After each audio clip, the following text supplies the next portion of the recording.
Okay, time for a new video. Welcome back to my channel, or hello if you're new. This is yet another Eurovision 2026 related video here on my channel, and it is time to preview semi-final 1 of this year's upcoming edition of the ESC and tell you my prediction for the results. As we all know, this year's competition takes place next week in Vienna, Austria.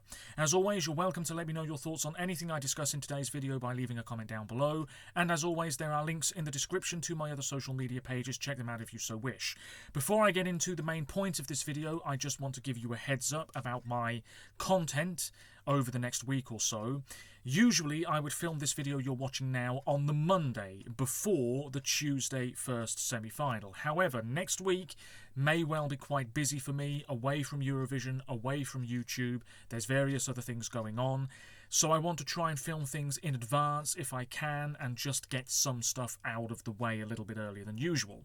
Hence why I'm filming this on the Sunday before the first semi-final. On Tuesday, all being well, there will be the video reacting to the semi-final 1 results as they come in, and I will try and upload that as soon as the live show is over and done with.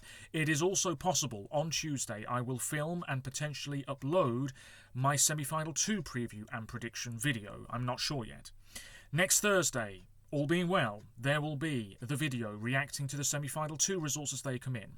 Next Friday, all being well, again, there will be 2 videos from me. One will be a reaction to the grand final running order, which is released in the very early hours of the Friday morning.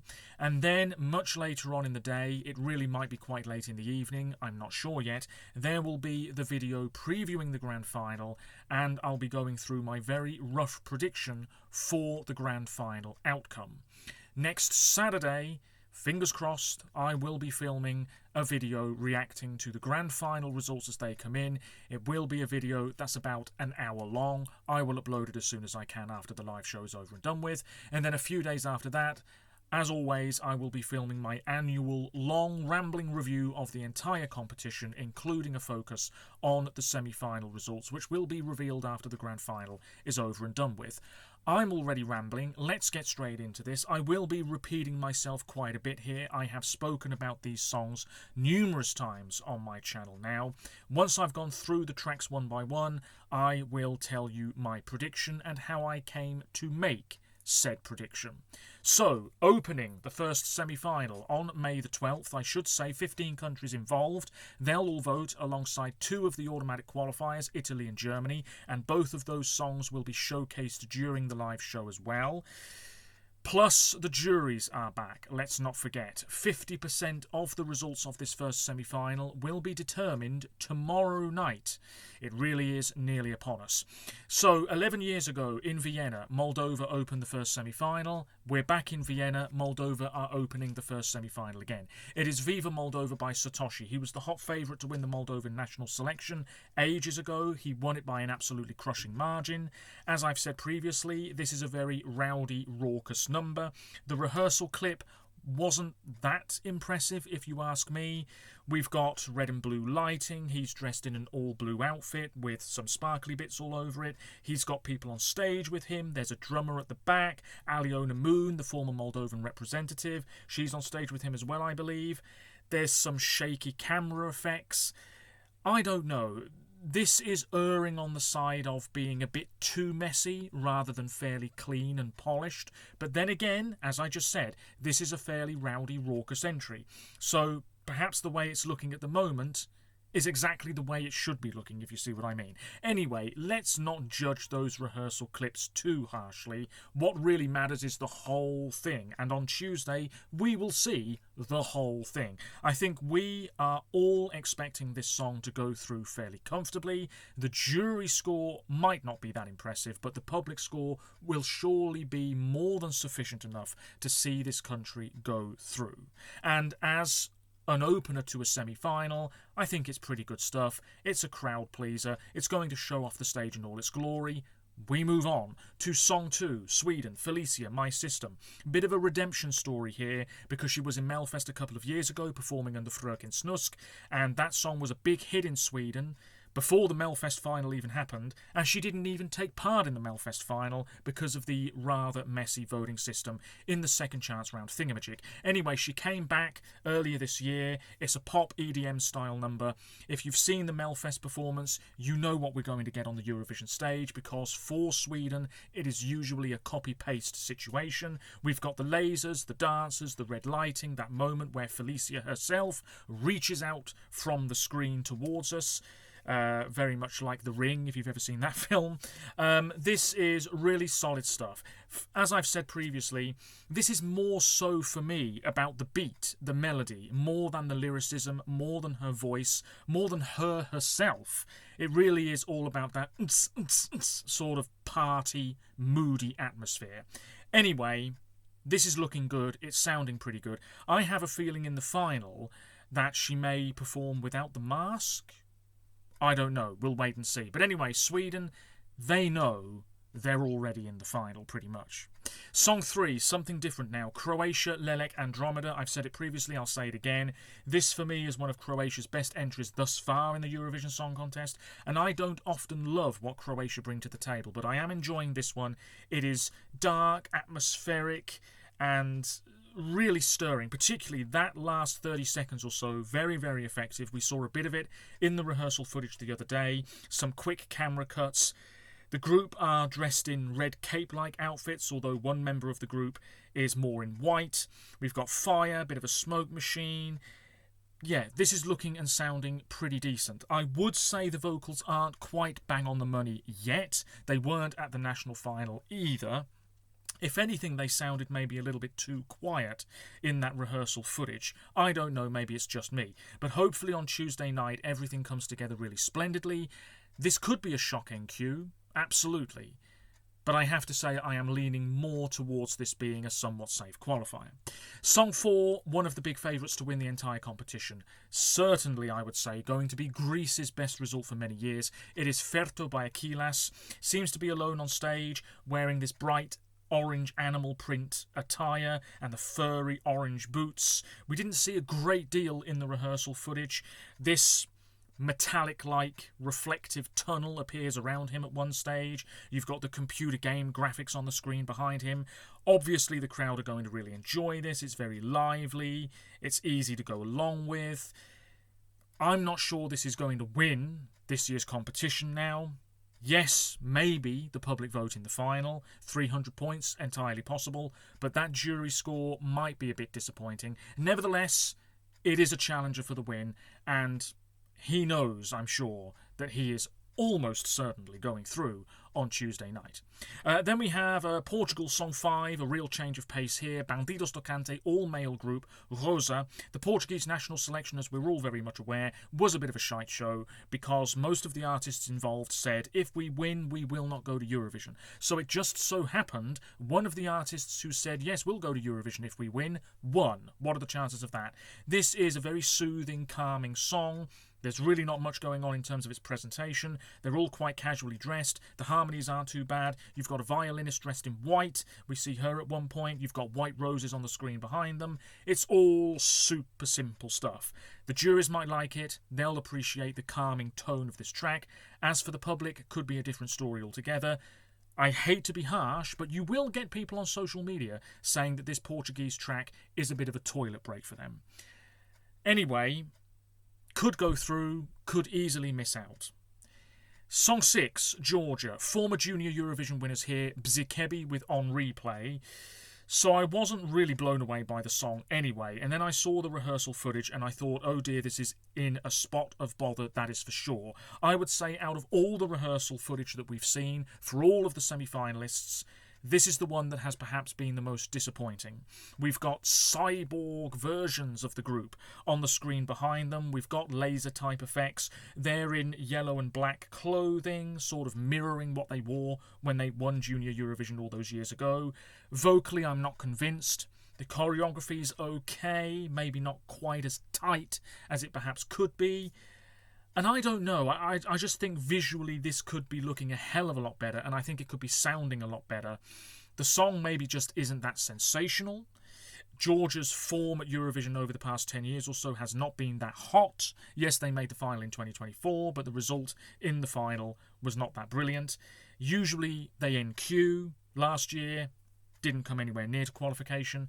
This year it looks as though they have shot themselves very much in the foot, and it's going to be an uphill battle for them to qualify now, I would say. Song 7, the favourites to win. As I speak to you, they are just becoming more and more of a favourite to win with the betting odds. It's Finland, Linda Lampenius and Petra Parkkonen, Lia Kinheitin, meaning flamethrower. She is there, the Ice Queen, playing the violin live. And she's so experienced, a very seasoned performer, been all over the world, been an actress, been a model. She's done so many things, quite an extraordinary woman. And she is the person here who gives this song its cutting edge, its dynamic star quality. Petter, slightly curly hair, stubble, smouldering looks. He's doing the singing in this track, of course. I think he sounds pretty strong. That big note at the end, will he nail it live? Hopefully so. Everything's going to burn, and everything is going to be really sensational. That last 20, 30 seconds or so, where it just ramps up in terms of the drama. It's my favourite of the year. It's going to take some stopping. We are all expecting this one to go through without breaking much of a sweat. Still rambling. Song 8, Montenegro. This is absolutely their strongest entry thus far, I would say. Tamara Živković, Nova Zora. The last time Montenegro qualified was in Vienna in 2015. Can they qualify again this time around? Hopefully so. I'm not too sure about the staging. We know it's going to be in 3 parts, as it was at Monty Song months and months ago. She's a pretty good singer. Black outfit. I think she's wearing a big black wig. She's got dancers on stage with her. Very fierce looks into the camera. It's all fairly powerful stuff. And I just really like the melody, the way this song progresses, the energy that's there. It's really, really splendid stuff. However, I just still don't know if this one's going to quite get over the line. But we'll wait and see. Song 9, Estonia, Vanilla Ninja, represented Switzerland 21 years ago in Kyiv. They're back for Estonia now. 3-piece group. There's a drummer on stage as well. This is too epic to be true. There was controversy when this won Eesti Laul many, many weeks ago because Ollie was right there and then he didn't even finish second. But Vanilla Ninja, very seasoned performers. They were making music, 20-odd years ago, and then they disbanded, and then they came back a couple of years ago, released an album, I believe. This song really isn't too bad. It's pop rock stuff, very accessible. The version on the CD and the version that we were familiar with at first, we're not getting that on Tuesday night. We are getting the slightly revamped, slightly rockier version, which to me, yeah, I still like the song. It's a little bit punchier, I suppose. And as much as this is one of my favourites of the year, I absolutely understand any criticism that has gone this song's way, because it is fairly basic. It's not doing anything particularly interesting. In terms of the staging, it's quite similar to what we had at Eesti Laul. There's a slow motion effect, which is going to remain, I'm sure, but does look a little bit clumsy. Could go through, absolutely. Could well miss out. Song 10, Israel. Well, they've got to turn up fart and they're through. This is Noam Betan with Michelle. Huge sort of diamond prop on stage. Dancers, half white, half burgundy outfits. He's dressed all in black. There's really not much to say about this. There really isn't. We all know what's probably going to happen. This song, under normal circumstances, would probably still make the final, but we would not be thinking about this being a potential public vote winner in the final or top 5 in the final. We just wouldn't be thinking that at all. I would say it is arguably slightly more competitive than their entries over the past 2 years, but that's not really saying a great deal. It is what it is. Song 10, Israel. Moving on to Song 11, Belgium, Dancing on the Ice, Esila. Yeah, when this song was released, there was a lot of criticism going its way. I don't really know why. It's not that bad a song. Slight electro-pop type stuff here. I'm not convinced massively by her as a performer. She's on stage dressed in white, this rather ragged outfit. She's got dancers dressed in white as well. Half of the stage is this sort of fiery orange colour. The other half is more of an icy cold blue. There's not much going on, and I don't know if the whole thing is going to look rather awkward or not. She doesn't sound too bad, but I'm on the fence about this one, truth be told, and have been for ages now. I really don't mind the track. A lot of people really don't care much for it. It's one of those tunes, like with Estonia's track this year, that is just there. Nobody really adores it, perhaps. Nobody really despises it. It's just there. Then we have Lithuania, song 12. Yeah, Lithuania has voting pals, a bit of a diaspora, of course. The UK can't vote for Lithuania in this semi-final, and Ireland aren't involved, so that's a few points they won't be getting this time around. Lion Seeker, very interesting performer, silver makeup, black outfit, sort of spiky shoulders. With Solo Quiero Más, you've got this figure off to one side, shrouded in black. Visually, there's not a whole lot going on, but there is a story being told here. My concern is, are people going to have a damn clue what the hell is going on? Or are they going to think, this is just really bizarre? Why is he dressed like the Tin Man from The Wizard of Oz with all of that makeup? Who is that person off to one side? It's trying to be artistic, which I can really appreciate, fair play. But I don't know. Are people really going to respond very warmly to this? It's very much up in the air for me. But credit where credit is due, because it's definitely standing out from the field. Song 13, San Marino superstar Senate and Boy George for some reason. So this is camp turned up to 11. You've got those chrome-like reflective razor blade looking structures on stage either side of them.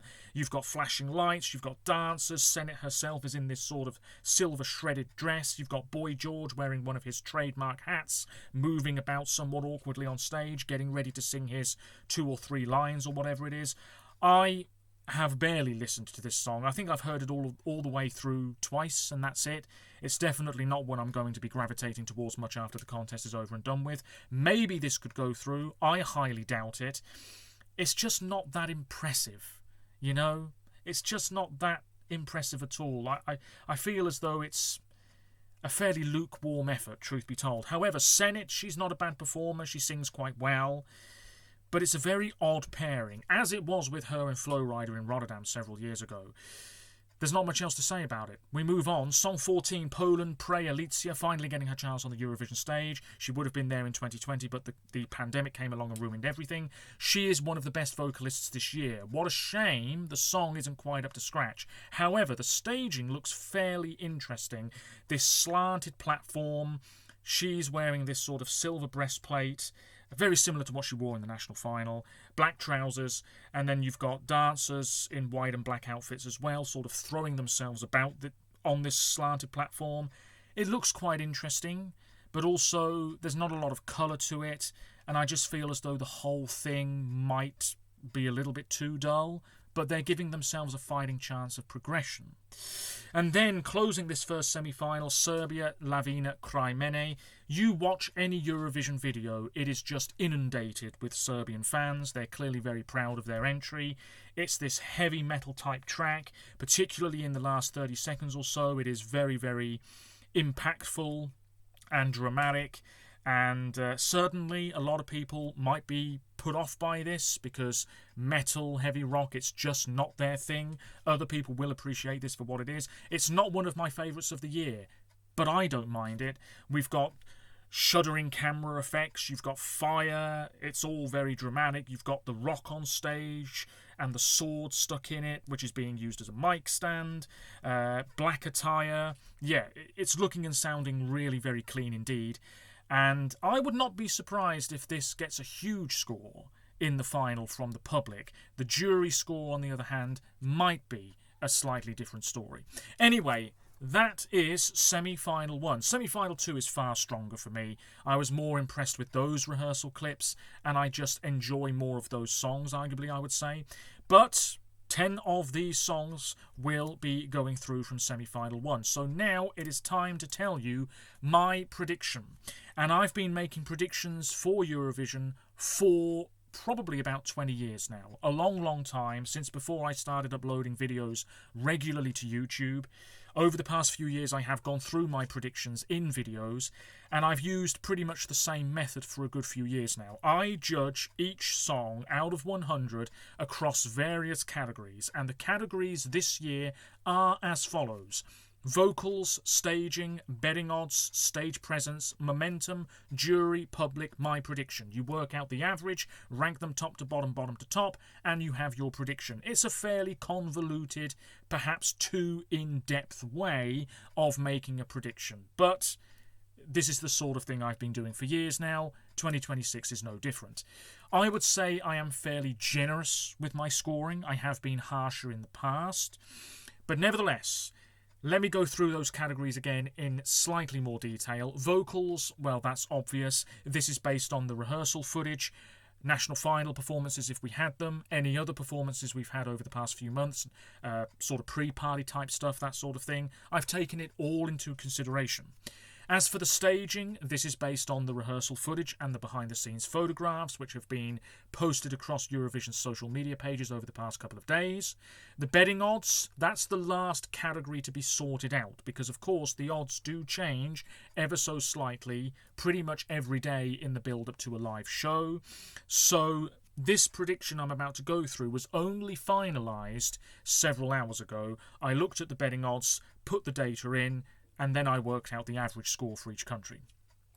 Betting odds don't matter a huge amount, but I've often found, even going back, 20 odd years or so, sometimes they're a bit inaccurate, but I would say more often than not, they're somewhat right, I guess. Anyway, presence.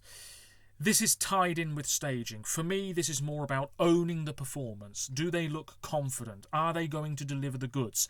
Am I convinced by what they're bringing to the table?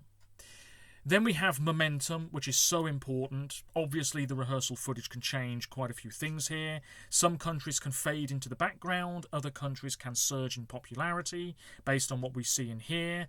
And momentum is very, very important because it can shift a country's chances of progressions, perhaps quite significantly.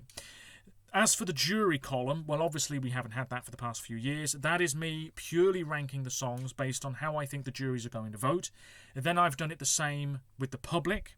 And then I've ignored everything and just ranked the songs bottom to top based on what I think might happen. And as I said earlier, you work out the average score, top to bottom, bottom to top, you have a prediction. So, this is it. If you would like to see this prediction after you've finished listening to me talk about it, there will be a post on the official. There will be a post on the Instagram page that I have, rajc.esc, link in the description as always. You'll be able to see the prediction there not long after this video goes live. Anyway, let me try and get through this fairly speedily. Last in this semi-final one prediction for Eurovision 2026 with an average score of 64, 15th place San Marino. I just can't see this going through. I can't see it getting a whole lot of love myself. As much as I think this is coming up on the rails very, very, very slowly, it's just not nearly enough. And looking at the other songs and thinking about the performances we're going to get, I think San Marino will be left far, far behind. Could be wrong, but I've predicted San Marino to finish last, 15th, in this first semi-final. 14th place, with an average score of 67. I can't quite believe I'm about to say this. It's Georgia.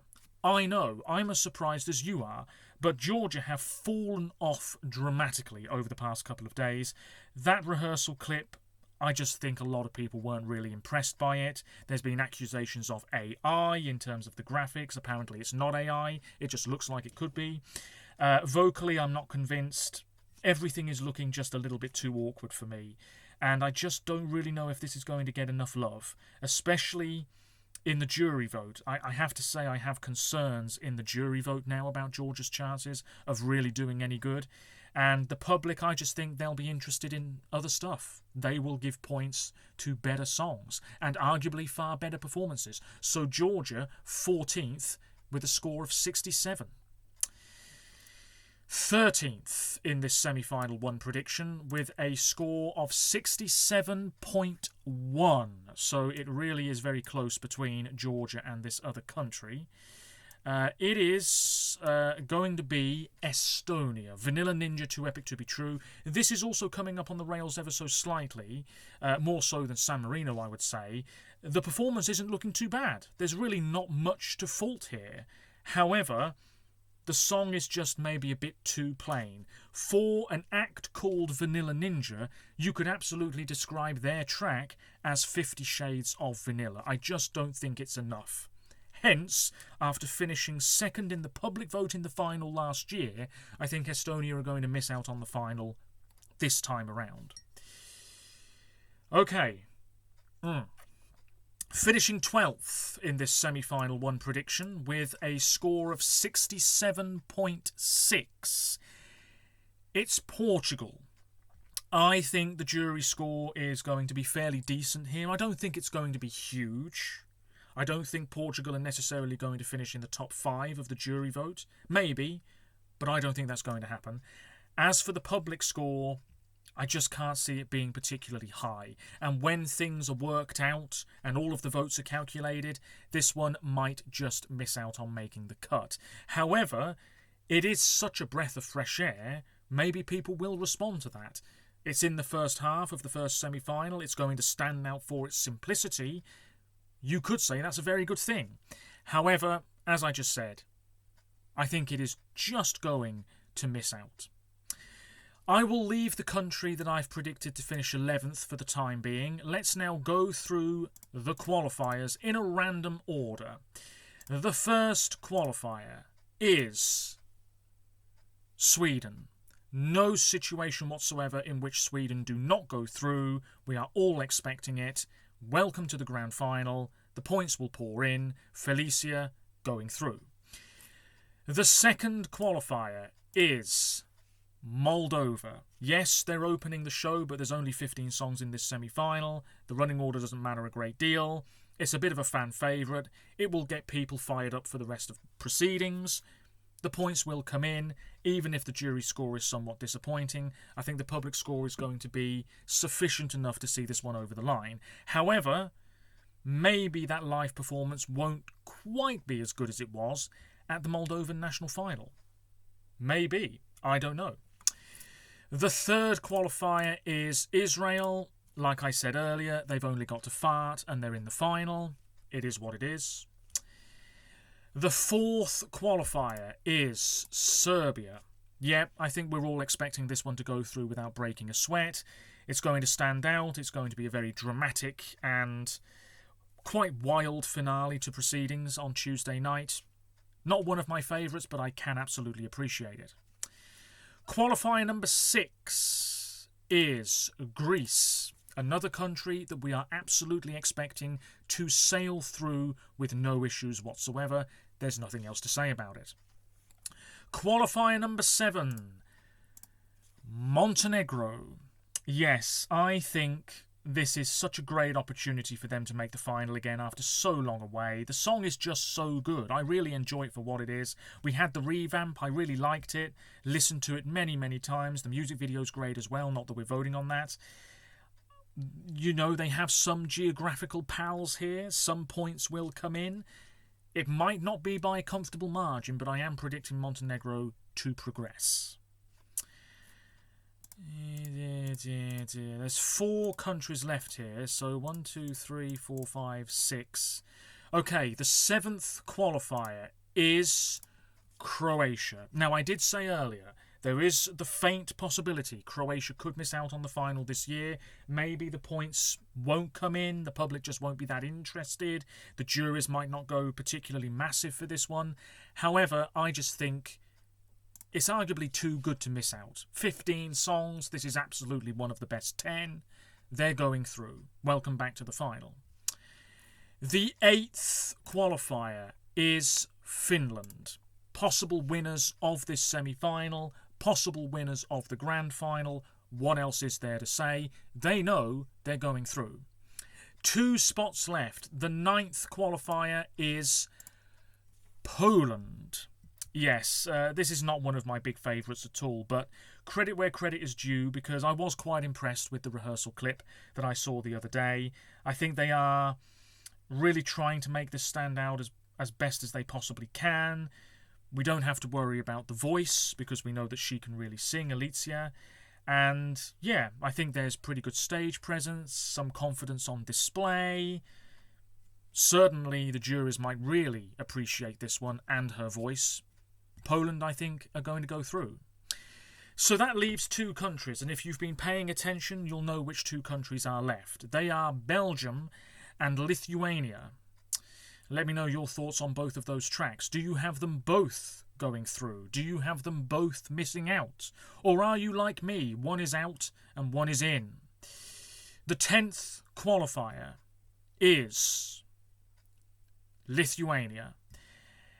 And I think the main reason I've put Lithuania through ahead of Belgium is because I just have this sneaky feeling that even if the public, first-time viewers, first-time listeners, don't really have a damn clue what the hell is going on and what the song is trying to get at, I think the juries will appreciate its artistic qualities and the fact that it is trying to be maybe a bit avant-garde, very interesting indeed, and when the points are worked out and everything's accumulated, Lithuania might just have enough to get over the line.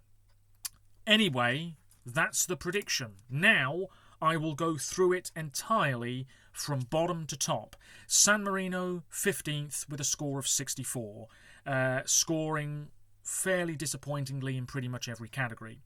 14th Georgia with a score of 67, not scoring particularly high in any category. 13th with a score of 67.1. Estonia, not really scoring that high in any category. Finishing 12th, Portugal, with a score of 67.6. Pretty good score in terms of the vocals and the jury vote, but not so much elsewhere. 11th, with a score of 68.4, Belgium. Not a bad score in terms of momentum, because I think people were generally impressed with that rehearsal footage, but everything else is a bit disappointing. Finishing 10th, Lithuania, with a score of 73.9. Yeah, 70s across the board there, really. 9th, with a score of 74.8, Montenegro, scoring fairly well in every category, but not so well in the betting odds. Finishing 8th, with a score of 76, Poland, very high in terms of vocals and staging and jury voting. 7th with a score of 76.6, Moldova, pretty high in terms of the betting odds and the public vote, not so high in the jury vote or the vocals. Finishing 6th, Serbia with a score of 80.9, pretty good in every category, it has to be said. Finishing 5th, Croatia with a score of 81. Yep, pretty consistent across the board there. Finishing 4th, also with a score of 81, Israel. Finishing 3rd with a score of 86, so quite a jump there, is Greece. Very high in terms of the betting odds and the public vote, not so high in terms of the vocals. Finishing 2nd with a score of 86.9, Sweden, consistent all the way through. And then winning this semi-final in this prediction with a score of 91, Finland. So there you have it. There will be an Instagram post all about that shortly. Feel free to take a look at it if you so wish. I will be back, all being well, with a video reacting to the semi-final 1 results of this year's Eurovision Song Contest live from Vienna this upcoming Tuesday night. Absolutely, do let me know your predictions in the comments below. Do you agree with me? Do you think I'm talking an absolute load of crap? Whatever it is, feel free to let me know. Of course, please do respect my opinions, as I will with yours. And all being well, I'll see you again in a couple of days' time. Take care of yourselves, stay safe, and let the week of Eurovision 2026 begin. I'll see you again soon. Bye for now.